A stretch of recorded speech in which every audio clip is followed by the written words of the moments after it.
और भगवान चतुर्भुजी रूप में अर्जुन ने कहा प्रभु नए ते स्वरूपम अभिदुरात्मनस्ते राजा गयो नात्मतया गृहीता अजोनुबद्धा सगुणे लजाया अगुणात्परम वेद नाते स्वरूपम प्रभु स्वरूपम न वेद। आप वो है जिसके स्वरूप का पार वेद भी नहीं कर पाता है, ऐसे वेद पुरुष प्रभु हम आपको प्रणाम करते हैं। सारा भ्रम दूर हो गया। भगवान कृष्ण बलराम को लेकर यमुना जी के पार मथुरा के बाहर जो उपवन में नंद का पड़ाव पड़ा था, यही भगवान का रथ रुक दिया। जी ने कहा कन्हैया मेरे यहाँ चलो। भगवान बोले चाचा आऊंगा आप यहाँ भी, लेकिन पहला निमंत्रण मामा का है। अभी तो मामा से जाके कहेंगे कि वो तैयारी करें, स्वागत की तुम्हारे दोनों भांजे आ गए, और फिर चाचा मैं आपके यहाँ भी आऊंगा। अक्रूर ने जाकर के कंस को बताया, ऐसा धक्का लगा कंस को जैसे सूप रखा के बताने पर रावण को लगा। रावण ने कहा तुम यहाँ क्या लेने आई हो, सूप रखा कर वहां तो नहीं गई खरदूषण के पास। बोले वो तो मारे गए। रावण को धक्का लगा और जान गया खरदूषण मूषम बलवंता, और इन्हीं को मारे बिन भगवंता। उसी तरह जब अक्रूर ने बताया आगे दोनों कृष्ण और बलराम, जान गया कंस भगवान के अलावा कोई नहीं हो सकता है। फिर भी स्वागत की तैयारियां करने लगा। इधर भगवान कृष्ण ने रात विश्राम किया। दूसरे दिन तीसरे पहर जैसे अपने मामा के नगर को देखने के लिए गए तो रजकम कश्चिदायांतम रंगकारम गदगदाम, भगवान ने देखा एक धोबी आ रहा 10-20 साथ में सब टोकरी लिए हुए। भगवान दौड़ करके कहे भैया आप कौन है? बोले हम कंस के धोबी हैं, ये सब हमारे मित्र हैं। ये जो तुम बोझ देख रहे हो ये सब राजा कंस के धुले हुए कपड़े हैं। भगवान बोले दादा तुम बहुत अच्छे मौके पर मिल गए। क्यों? बोले तुम्हें पता नहीं होगा जो तुम्हारा राजा है वो मेरा मामा है। अब बताओ मामा राजा हूँ और भांजे फटा कुर्ता पहन के घूमे, बड़ी बदनामी होगी। तो या तो हम जाने या तुम जानो, 10-5 राजाओं वाले कपड़े हमें दे दो, हम भी पहन लें। धोबी बोला ये गाँव में चराने वाले ग्वाले।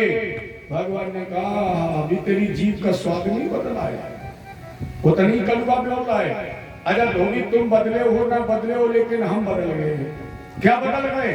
बोले हम बहुत सुन चुके रामावतार में, अब हमने सुनना बंद कर दिया, अब तो हमने क्रिया शुरू कर दी। फिर भगवान ने कहा क्यों नाराज हो रहे, दे दो 2-4 कपड़े। बोला तुम क्या जानो राजसी कपड़े पहने। भगवान को आ गया क्रोध कराग्रे। भगवान ने उल्टा थप्पड़ मार दिया तो आगे वाली उंगली लगी, और आगे वाली उंगली लगते लगते धोबी का सर कट गया। कहां गिरा आज तक पता ही नहीं लगा, उड़ गया धोबी का सर। अच्छा और जो धोबी थे उन्होंने कही पोटली भड़को, इधर तलवारों की जरूरत नहीं, इसका तो हाथ ही तलवार फेंको।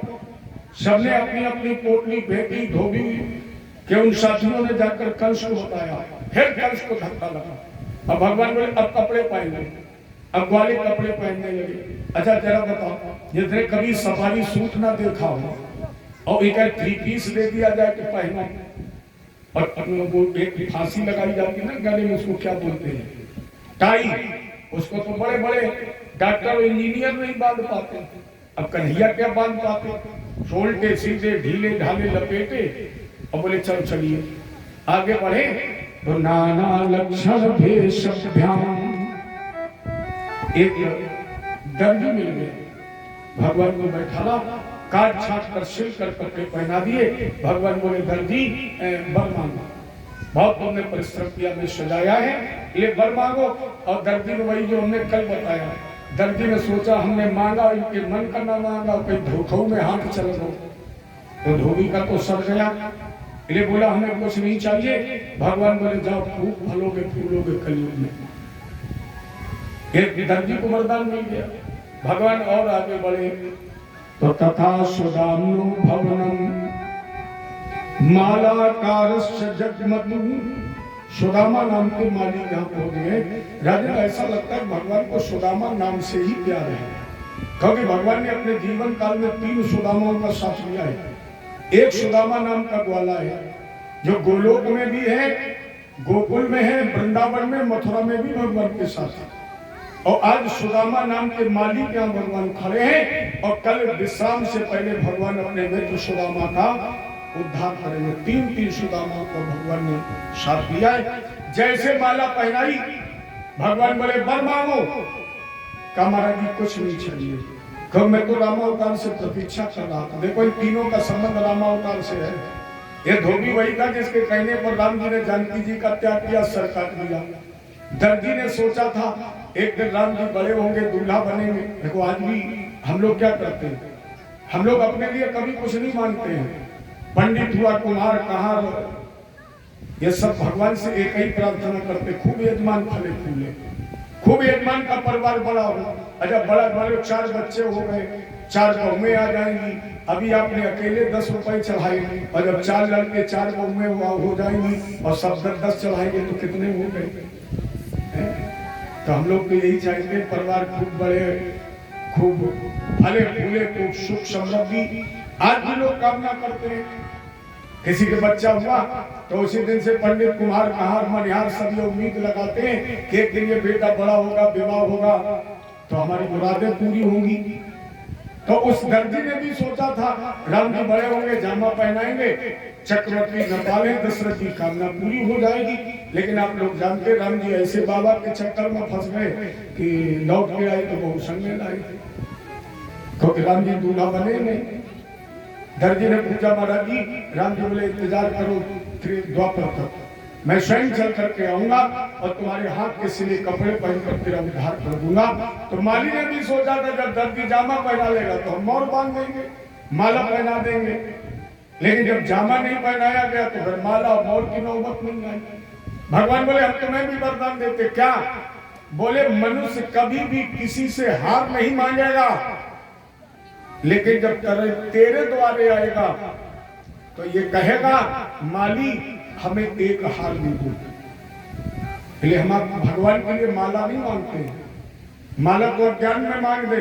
नहीं तो हम लोग जब माली के यहाँ जाते हैं, भैया एक हार दे दो। कोई है ऐसा जो कह दे किसी से कि तुम हमें हार दे दो? लेकिन माली के यहाँ जब जाओगे तो तुम्हें मांगना पड़ेगा कि भैया हमें एक हार दे दो। और रोज उससे हार मांगो, भगवान ने वरदान दे दिया। और आगे बढ़े, अथ ब्रजन राज पथेन माधो स्त्री गृहीतांग विलेप भाजनम विलोक कुब्जा। युवती, एक युवती जा रही थी जिसका नाम था कुब्जा। प्रेषण रस प्रदान, अभी 3 जगह से टेढ़ी थी और लोग कहते हैं भगवान ने अंगूठे पर अंगूठा रखा पैर के और 2 उंगली थोड़ी में लगाई, हल्का से झटका लगा दिया, तकुआ से सीधी हो गई। लेकिन जब भगवान ने पूछा तुम कौन हो, तो कुब्जा ने कहा दासस्मयी हम सुंदर कंस सम्मता। कृष्ण, मैं कंस की सबसे सुंदर दासियों में हूं। अब आप विवेक का प्रयोग करो। अगर कुब्जा कर रही है कि हम सबसे ज्यादा सुंदर हैं, इसके मतलब वो सुंदर है। क्योंकि आपसे कोई कह दे कि आप बहुत सुंदर है तो लोग चिढ़ाने के लिए भी कह देते हैं, मजाक में भी कह देते हैं। लेकिन इतने लोगों में कोई खड़ा हो और ये दावा करे कि हम सबसे ज्यादा सुंदर हैं, इसके मतलब उसे अपनी सुंदरता का अभिमान होगा, नहीं तो वो क्यों व्यंग का पात्र बनेगा। कुब्जा ने कहा सबसे सुंदर दासियों में हूं। और अगर सबसे सुंदर दासी में है तो 3 टेढ़ क्या है? पहला टेढ़ मन। आज आप लोग बताइए, मन भगवान में लगना चाहिए कि राक्षस में लगना चाहिए? और जो मन राक्षस में लग जाए वो टेढ़ ही तो है। क्योंकि भागवत करी सावय मना कृष्ण पदार विंदयु। मन कहाँ लगना चाहिए? भगवान कृष्ण के चरण कमलों में। और मन लगा कहाँ है? कंस के चरणों में। तो पहला टेढ़। दूसरा टेढ़ चंदन। कभी आपने सुना कि राक्षस को चढ़ता है? कभी राक्षस को चंदन लगाया जाता है? चंदन किसे लगता है? देवताओं को। चंदन लगता है भगवान को। और ये चंदन किसे लगा रही है? ये दूसरा टेढ़ राक्षस को। और ये कंस की नौकर है, कंस की दासी है। तो नौकर का काम क्या है? राजा कैसा भी उसके गुलाम बात करना। अच्छा वाणी से भगवान के गुण गाना चाहिए कि इस मातृ पितृ द्रोही के गाने चाहिए? तो ये तीन टेढ़ हैं। लेकिन जैसे ठाकुर जी के सामने पहुंची, एक उत्तर को समझने सुंदरकांड में बहुत अच्छा लिखा, सन्मुख होई जीव मोहि जबहि अचल कोटि अघना सही कबहि। जब जीवात्मा परमात्मा के सम्मुख हो जाता तो एक जन्म नहीं, जन्म कोटि। कोट माने प्रकार और कोट माने करोड़। और जैसे जीवात्मा रूपिया क्रूर वो कुब्जा अपने तीन टेढ़ लेकर के भगवान के सामने गई, तो क्या नजरे मिलाना हो गया मुरली वाले तेरा। कुब्जा बोली मेरा दिल को दीवाना हो गया मुरली वाले।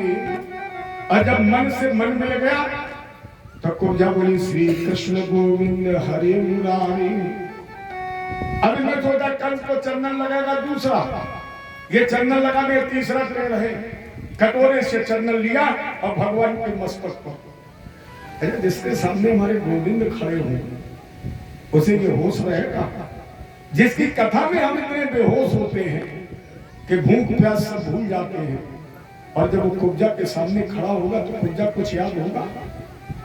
लोग कहते हैं कृष्ण में कोई दीवानगी नहीं थी, वो लोग कहते हैं जिन्हें अनुभव नहीं है। अगर कृष्ण की कथा में दीवानगी ना होती तो लोग क्या घर परिवार छोड़कर ऐसी गर्मी में यहां बैठे होते? जब वो अप्रत्यक्ष है, अप्रकट है, अदृश्य है।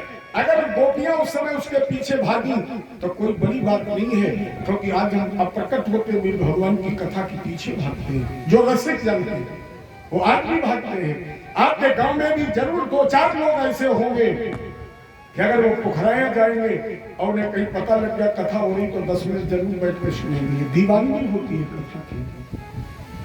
तो जब ये कथा में दीवानगी और फिर जिस कुब्जा के सामने स्वयं गोविंद खड़ा है तो उधर होता ही नहीं। माँ केवल मस्तक में चंदन नहीं लगाया, मस्तक के साथ साथ पूरे मुंह में, और फिर चंदन लिया, फिर दोबारा पूरे मुंह में, फिर चंदन लिया, और फिर तीसरी बार भगवान ने हाथ पकड़ लिया। कुब्जा कुब्जा करने का यही तो चाहती थी कि तुम हमारा हाथ पकड़ लो। भगवान बोले तुम तो चाहती थी हाथ पकड़ लो, क्योंकि हमने तुम्हारा नाम नहीं सुना, तुमने हमारा नहीं सुना, हमने तुम्हें कभी नहीं देखा, तुमने हमें कभी नहीं देखा। आज के पहले मथुरा कभी आए नहीं, और जब आए तब किसी ने जाना नहीं, क्योंकि अब तो चुपचाप आए तुरंत चले गए। कुब्जा ने कहा याद दिलाऊं? भगवान बोले देखो पागल बना रही, करे याद दिलाए। अरे जब कभी मिले नहीं याद कैसे दिलाऊंगी? कुब्जा ने कहा याद दिला रही हूं, शायद याद आ जाए। भगवान ने कहा याद दिलाइए। कुब्जा ने कहा महाराज जी एक दिन आपने हमारी नाक कटवाई थी और आज तुम सड़क पर हमारी कलाई पकड़े खड़े हो, कहो हम मैं कटवा दे। अरे किसी महिला का हाथ पकड़े खड़े हो सड़क पर। भगवान बोले बिल्कुल बिल्कुल याद आ गई। क्या याद आ गई? कुब्जा ने कहा तुम सम पुरुष नमो सम नारी और यह संयोग विधि। तब आपने हमारी कटवा दी, लेकिन गोविंद जी अब हम हाथ नाक नहीं कटवाएंगी, आपने हाथ पकड़ लिया है, यही मैं चाहती थी। आप पधारिए मेरे घर, हाथ पकड़ने का फर्ज अदा कर लीजिए। भगवान मुस्कुराए बोले कुछ जा बिल्कुल याद आ गई है। लेकिन पहला निमंत्रण मामा का, दूसरा निमंत्रण चाचा का, और कुब्जा मेरी लिस्ट में तीसरा नंबर तुम्हारा, तुम्हारे यहाँ भी आऊंगा जाओ। तो कुब्जा ने कटोरा फेंक दिया। कल के दरबार में नहीं गई, कटोरा वही फेंक दिया। गली गली में नाचने लगी, झूमने लगी, गाने लगी। अरे मुरलिया वाले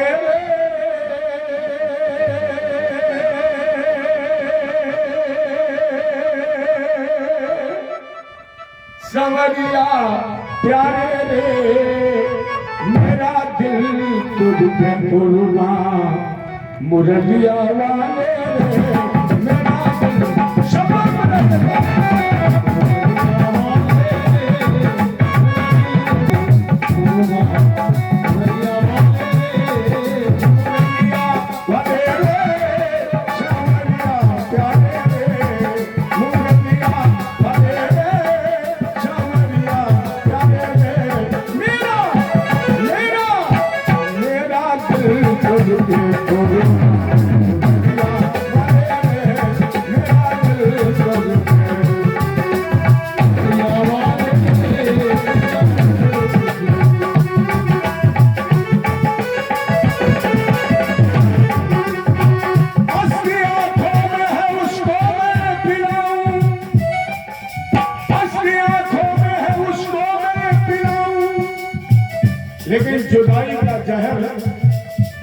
पीकर जिए जा रहा हूँ, जुदाई का जहर पीकर जिए जा रहा हूँ।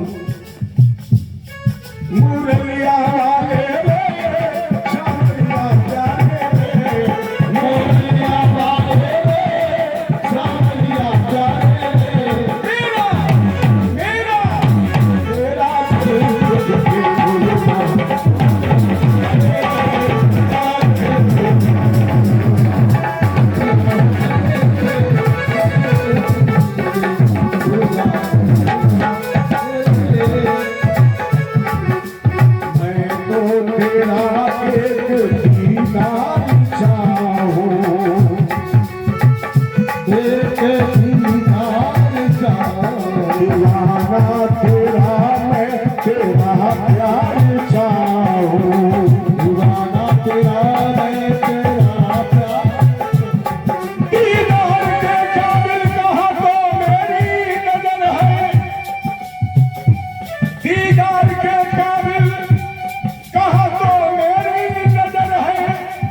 ये तो इनायत है कि तेरा रूप किधर है, ये तो इनायत है कि तेरा रूप किधर है।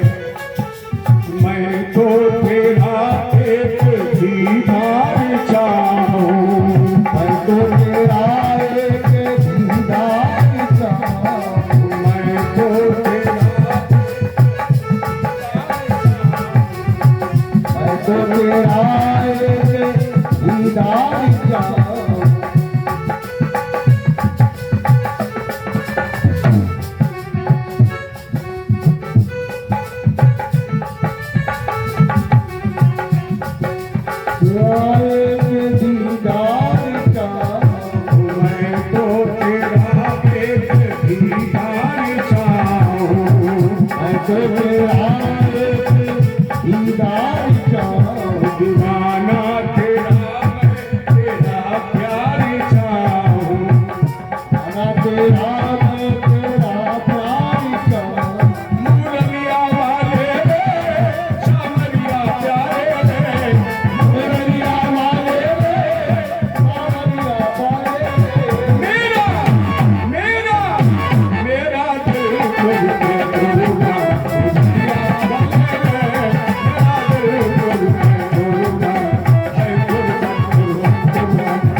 तस्वीर तेरी, जब से है देखी ये तस्वीर तेरी, जब से बदल गई है तकदीर मेरी, बदल गई है तस्वीर तेरी। शबनम से क्या फूल खिले, प्रधान जी मेरी तरफ देखो, मुझे सुनिए, हिंदी तो कल से आपको सुननी पड़ेगी। शबनम से क्या फूल खिले, जब तक बरसात ना हो, तेरी तस्वीर से क्या दिल भरे, माधो जब तक मुलाकात